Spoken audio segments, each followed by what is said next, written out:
dalam hal ini juga kami ini adalah surat permohonan perlindungan hukum. Jadi bukan hanya pihak Mabes Polri yang kami surati, melainkan ada Komisi 3 nantinya DPR RI yang kami surati, Menko Polhukam, Kompolnas maupun Komnas HAM. Jadi begitu. Ini pertama karena kami ingin gerak cepat juga.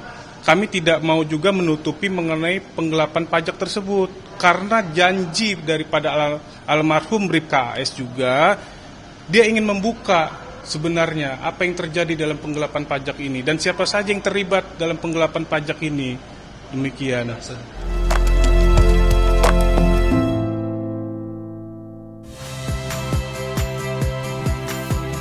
Saya Iriana Mardanus. Saksikan program-program Kompas TV melalui siaran digital, pay TV, atau media streaming lainnya. Kompas TV, independen, terpercaya.